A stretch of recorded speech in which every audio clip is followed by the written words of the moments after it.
Welcome back, guys, to the Great Ace Attorney Adventures, where last episode we returned to the courtroom to find the third party in the carriage at Magnus McGilder's side, meeting Gina Lestrade, a pickpocket who was lying in wait within the chair Magnus was sitting on to make a score the night of the murder. The scales suddenly swinging to the verdict of not guilty due to McGilder's words surrounding why he had let Gina go, Prosecutor Van Zeek's countered with the fact that evidence had been removed from the carriage, which we then corroborated to be true to McGilder's bewilderment. And now with the scales balanced once again, continue pressing Gina's first testimony. It's because of that this swell found me. He didn't help me get away, mind. Hold it! And when Mr. McGilder discovered you, he pulled you out from your hiding place. I was scared stiff, I was. He dragged me out and sat me down the seat and all. Next to the victim, Mr. Mason. Yeah, the bloke had a knife in his guts. He was still bleeding. Then the carriage lurched a bit and he ended up falling onto me. How awful. Both me hands got covered in blood. It made me feel sick as a dog. Both her hands covered in blood. That must be what the rooftop passengers saw. After that, I believe you talked with Mr. McGilder for a while, is that correct? He asked me some stuff. Wanted to know my name, and what I was up to and that. Then I heard something from up above. Someone screamed. Yes, Mr. First on the roof deck, one would presume. Well, I didn't want no one to see my face, so I didn't look up. Then the horses were drawn up smartish, and this here Irishman says to me, "Get back on the seat. I'll see that you can get away later."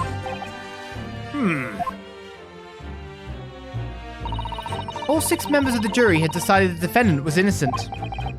One brief shining moment, yes. It's clear that they are all still very unsure. If we could just find some conclusive piece of evidence among his new testimony, I'm sure we could clinch the verdict we want. Yes, I think you're right, and I have this niggling feeling. Something's bothering me, but I just can't quite put my finger on it.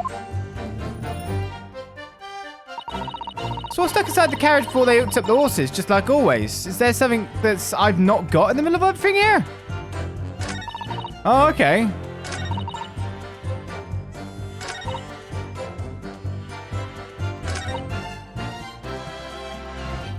Something's bothering me.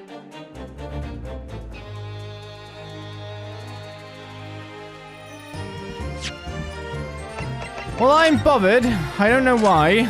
Let's have a look inside and see if there's anything we can tell the difference of. Let's go inside the scene of a murder.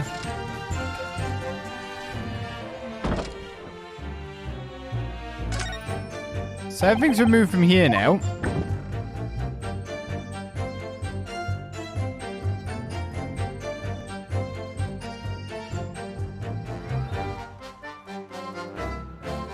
I do not know what we're looking for here.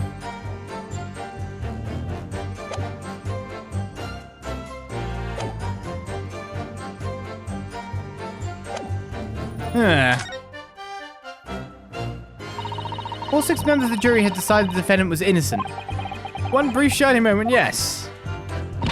It's clear they all still very unsure. If we could just find some conclusive piece of evidence among this new testimony, I'm sure we could clinch the verdict we want. Yes, I think you're right. And I have this niggling feeling. What? Something's bothering me. But I just can't quite put my finger on it. Yeah, but that's the problem. I can't put my finger on it. We've just started an episode. Okay, so let's look at statements that are relevant to look at. She snuck inside the carriage before they hooked up the horses, just like always. Well, that's prior to murder, prior to anything happening. So I doubt we're going to find something there.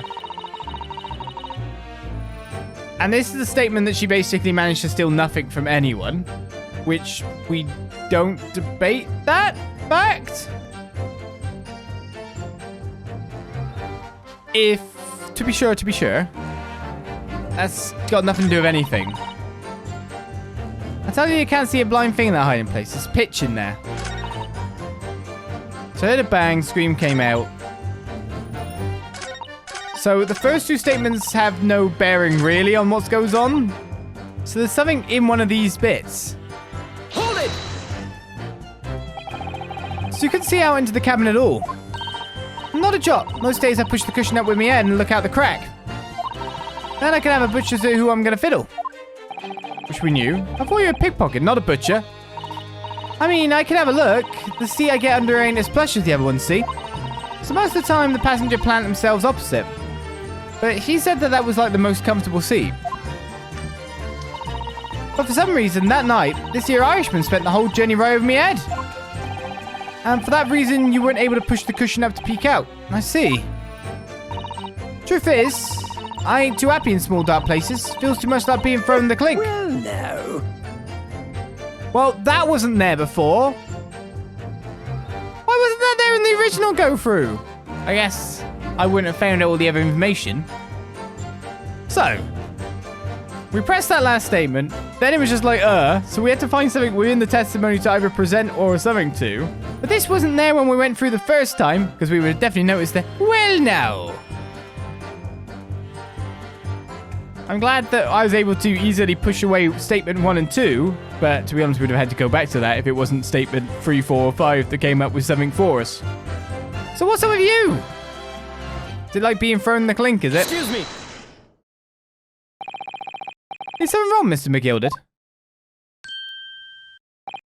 Oh, I do apologise. Was there something the matter, Counsel? I'm just wondering if Ms. Lestrade's last comment made something occur to you, perhaps? You seem to be thinking something to yourself. Oh, no. 'Twas nothing important. I was feeling bad for the poor lass is all. I remember feeling desperate myself as a young lad. Shut up in the dark. 'Twas terrifying, so it was. I see. Yes, I'm sure we can all sympathise. I'm still scared of the dark now. Aye, and I don't know about yourself, but I find that the darkness seems to make everything you hear seem that much louder as well.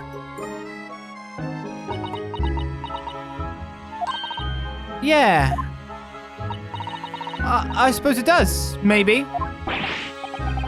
Ms. Lestrade, did you hear something that night? Anything? An unusual noise, perhaps? She's being led. Nah, not really. All I could hear was the Irishman snoring. Jabbers! There's no need to tell the whole world of me foibles, you little scamp. What a pity. If only Ms. Lestrade had heard something, it might have given us a vital new clue. Yes. What should we make of that last statement of hers? It's insignificant, it's profound. I mean, to hear him snoring. That's saying he's asleep. That helps our defense. That's the problem. I'm not in the mind of going, oh, I want to help this defense now. I'm like in the mind, oh, I want to find the truth. I'll say it's important. That's the first time we've actually got a prompt from something that allows us to add something to testimony by the look of it. My lord, I believe the statement just made by the witness is profoundly important. Profoundly important? But all she said was that she heard nothing. Yes, which is the profoundly important point. I'm almost sure of it. Ah, this is the bit we're getting. Okay. I'm almost sure that I don't understand the inner workings of your Eastern mind, Counsel. Nevertheless, Miss Gina Lestrade, you will supplement your formal testimony by repeating that last statement, please. What? Supplement? What are you on about? Don't give me all your fancy talk. I know what you're trying to do. Well, it won't work on me. That's right. Insult the judge. Always a good move. So, what we had happen there, let's recap. It's not about the snoring, it's about the fact that she didn't report the snoring. Then McGilded tried to correct her to say, there was snoring. She took the leading statement, added that in, but yeah. I was trying my ears to work out what was going on, but all I could hear was snoring. Hold it! So you were straining to hear what was happening the entire time, since the moment you hid yourself? Not exactly, no. Sorry. Well, there was no one in the cabin to start with. I could just push the cushion up and have a butcher's to see what was what. But then when I saw this swell getting on, I got my head down so he didn't notice me. And Mr. McGilded sat on the seat under which you were hiding, correct? Yeah, would you have an even, eh? What a mug. So then all I could do was listen. I was waiting to jump out of there as soon as I heard him leave, see? But would he? Not likely. Even though we stopped here and there, I never heard the door open. So I just had to stay put and listen to him driving his pigs to market, snoring like an old dog he was. So, wait, you were saying you could jump out? Did I catch that right? Huh. Are there any conclusions we can draw from that, I wonder? I mean, I don't think it adds up. But I'd love to hear the statement actually again. The history button.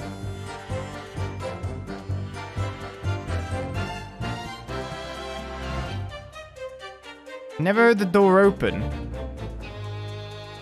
So it's actually, the problem is that possibly the door never opened up. So we did sit on a seat. All I could do was listen to snoring. Never heard the door open at all.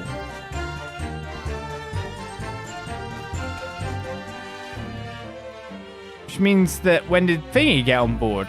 And if the door didn't open, then that means that McGilded would have got on after the other guy. That's the problem? I mean, I very much would say that it does not add up.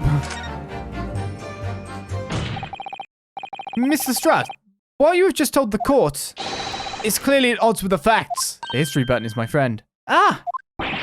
At odds? Are you sure, man? Absolutely.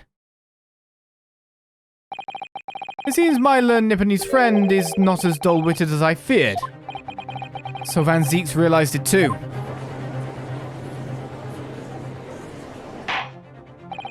Counsel, I must insist that you bolster your claim of evidence, or some complicit party's name at the very least. Yes, my lord. I expect you to demonstrate this alleged contradiction to the court. According to Ms Lestrade, while she was hiding in the omnibus that night, she heard nothing but the sound of Mr. McGilded snoring. But think, Ryunosuke, think! Double slap. There's something else she should have heard. Show a piece of evidence or show a person? Show a person. Very well, my lord. Allow me to elaborate. On a particular sound that Miss Lestrade could not have failed to hear on the night in question. The sound very clearly explained by the presence of the following person. Rice-fired Mason. Take that! Rice-fired Mason? Yes, my lord. The sound that Miss Lestrade could not have failed to hear is that of the victim, Mr. Mason, boarding the omnibus.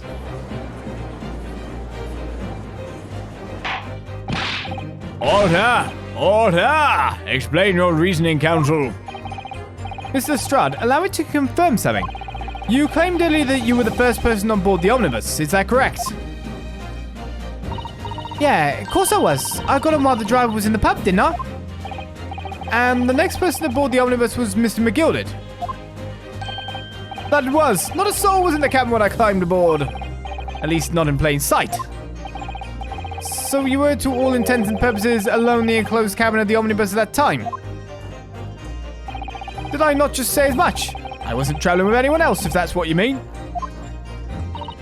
Yeah, I saw him get on, remember? Through the crack on the seat cushion. He was on his own for sure. And from what we've heard, the carriage made a number of stops after that on its onward journey. During which time did you not hear the door opening or closing at all? Nah, I never heard it. That's exactly what I was listening for, weren't it? Waiting for this swell to leave? In which case, when and how did the victim end up in the carriage? Ah! We know that the victim collapsed inside the enclosed cabin of the omnibus. Therefore, Mr. Lestrade's statement about what she did or did not hear is at odds with the facts. Ah! Yes, this petty thief's statement was clearly flawed. Lord Van Zieks. Yes, he knew. He knew all too well that there was an inconsistency in Mr. Lestrade's statement. It would seem was a thanks in order for my learned friend. What are you talking about? You have demonstrated matters impeccably. This witness and her colourful statements are entirely unreliable. Her words are convenient untruths, nothing more. He's dead right. How could the victim possibly not have boarded the omnibus? That makes no sense whatsoever. And this girl's a pickpocket. Let's not forget that. Ready!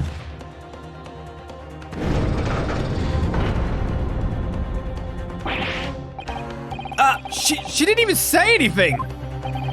I didn't want to judge the dear little mite just because she has some rather naughty ways. But I must say, I can't abide liars. And neither can I. Mr. Foreman! I didn't want to judge the girl just because she had some less than salubrious ways. But I must say, I cannot abide liars. Uh-oh. Ah! Mr. Naruhodo, that's 5 jury members leaning toward guilty.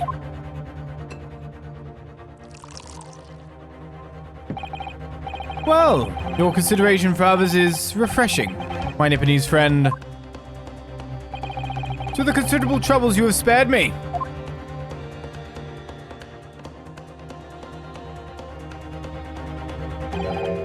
Yes, very refreshing.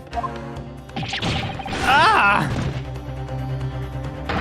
Ah! What are you playing at? Have you forgotten you're working for your useless Eastern Amaran? What? This is carnage. It's perfect. Juror number 2 is the only one left. Mr. Naruhodo, the way this is going... I know. But we can't find some new way to convince everyone of Mr. McGilda's innocence. The judge will rule and will have lost. I very much wanted to believe the words of one of London's most respected gentlemen. But those of us in service know we must accept hard truths. Hold it!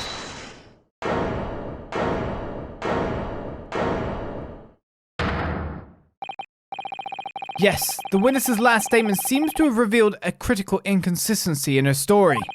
However, if we consider the possibility that her statement is in fact the truth, it may shed an entirely new light on this whole case. What are you saying? Counsel!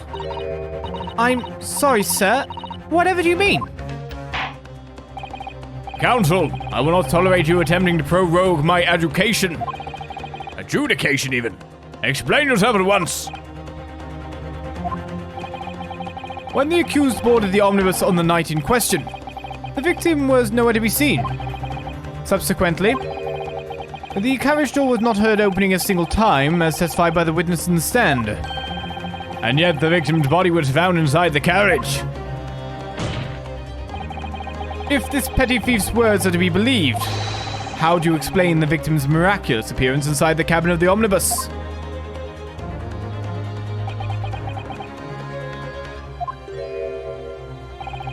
There's only one way to explain how the victim came to be inside the carriage.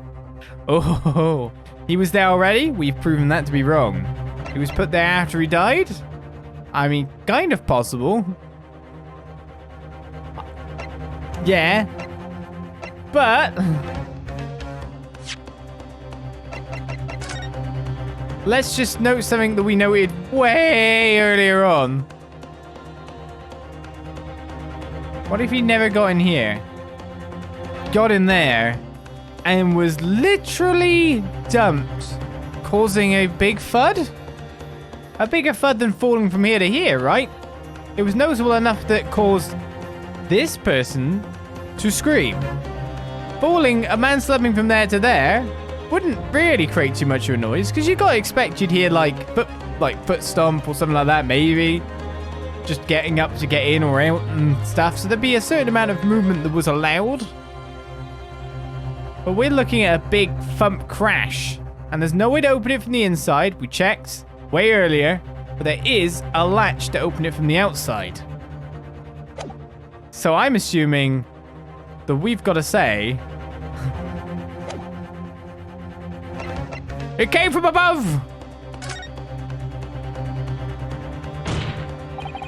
If the door wasn't opened even once, the only explanation is that the victim entered the enclosed cabin some other way. Objection!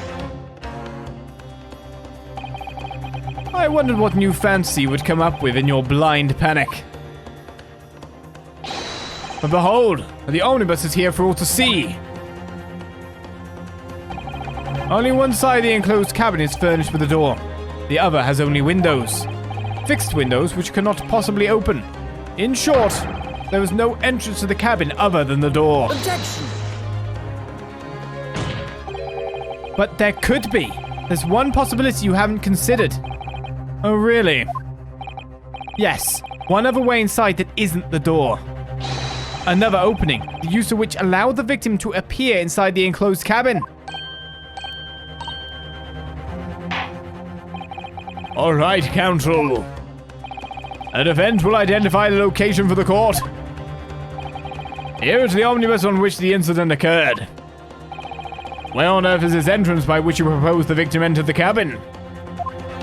Do you know, it's incredibly nice to not have, for the first time in this game, a case that comes up where we've noticed something and we think, oh, maybe like this would be a thing, like the latch, and then it never gets used in the entire case. Kind of like thinking the glass was poisoned in the first one, or just, you know, vent maybe gas in the second one. It's nice to see that this is a possibility. Take that! It actually went here. The answer is obvious. It can only have been the Skylight. I say, the Skylight. Objection! Your ludicrous proposal almost has me lost for words. However, Objection! the Skylight may well be large enough for someone to pass through. Objection! So you'll claim. But do you have a shred of evidence to support your addle-brained theory?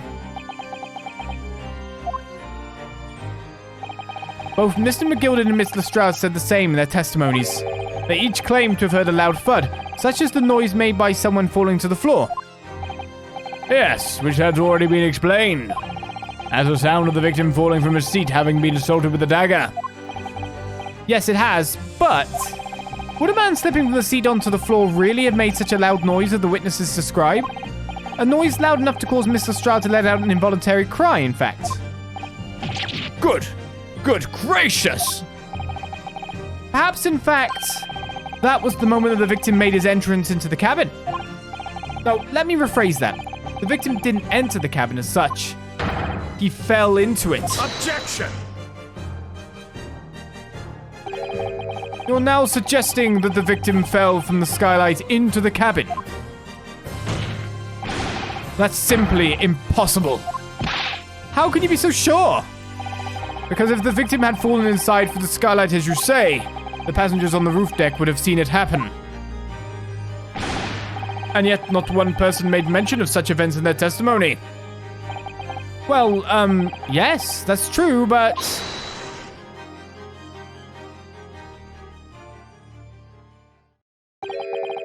why'd a humble fella make a wee comment here? Mr. McGilded? To be sure now, the two fellows who were sat on the roof that testified afore said nothing of the victim falling through the Skylight. But it seems to me, my lord, that 'tis not so much a case of them not saying, but aye. 'Tis a case of them being unable to say. What? I think perhaps the two fellas do be having something of a compelling reason not to mention what happened. Would you not agree, fine ladies and gentlemen of the jury? Huh. Oh my goodness, surely not. Those two chaps on the roof. You mean the ones who stuck that knife in the man were... Ah!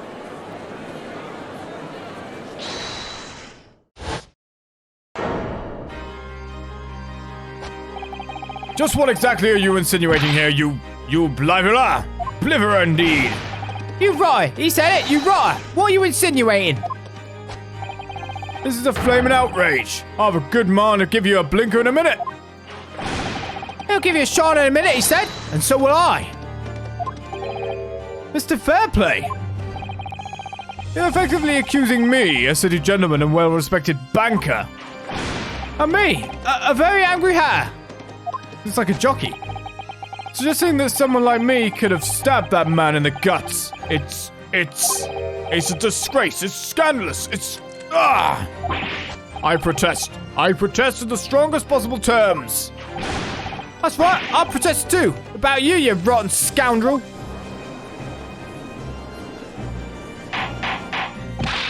Order! Order! Order! This is not the time, witnesses. I will not permit this wanton invasion of the stand. Return to the anteroom at once. But this is beyond reason, my lord. It's outrageous. It's very hurtful, you know. Sure. My lord, if I may comment. Go ahead, Lord Van Zeeks. It was the defense that incited this outburst from the witnesses. My learned friend has seen fit to abandon all protocol and accuse the witnesses without proof. Accuse? I never intended to... It seems, young Nipponese, that your command of the English tongue is wanting. You propose to this court that the victim fell through the skylight from the roof deck of the omnibus. That hypothesis cannot possibly stand without the rooftop passengers being aware of the events. You have branded these gentlemen liars. You have intimated their criminal guilt. In our British courts of law, that is what is termed a baseless accusation. I know I was rash to put this idea forward without any actual evidence, but... you can't just dismiss it without a second force.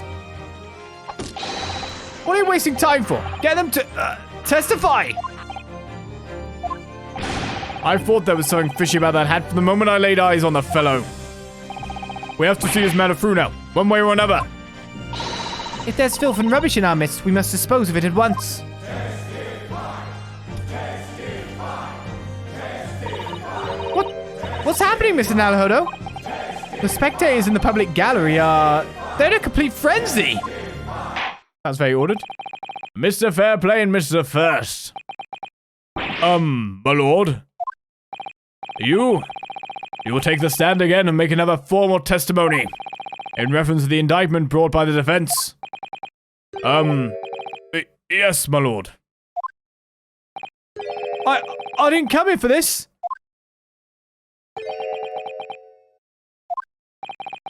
There's no time to think this through. All I can do is keeping pushing forward. Yes. All I can do is keep pushing forward.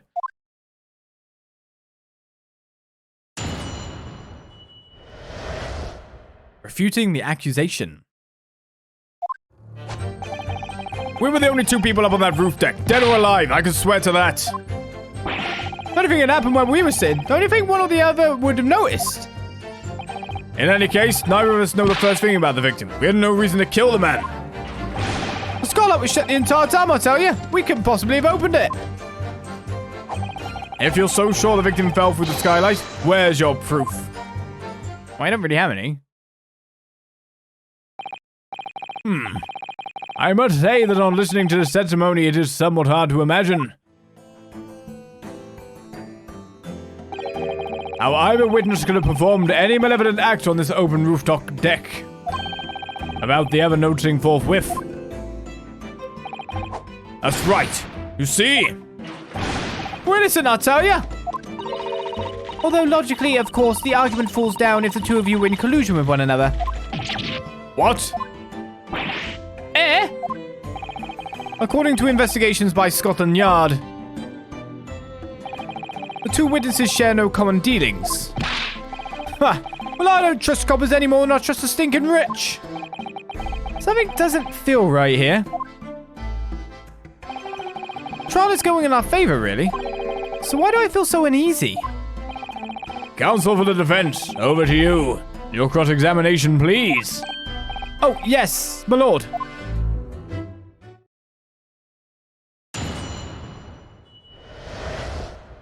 Well, we could always do the first press for refuting the accusation. We were the only two people up on that roof deck, dead or alive, I can swear to that. I don't disbelieve you. Well, technically, there was 3 people. So at no time did the victim, Mr. Mason, climb up to join you on the roof deck? Absolutely not. Dickin! No question about it, he said. Not at all. Oh, but yes, of course. I remember seeing them both. I saw the victim inside the enclosed cabin talking with this man here. Is this true, Mr. McGilden? Dear me, my lord. At the risk of repeating myself, I boarded the omnibus alone and nodded off inside almost immediately. That's an outright lie. Without doubt you were engaged in... Let me stop you there, fella, and ask. Do you have any evidence at all? At all?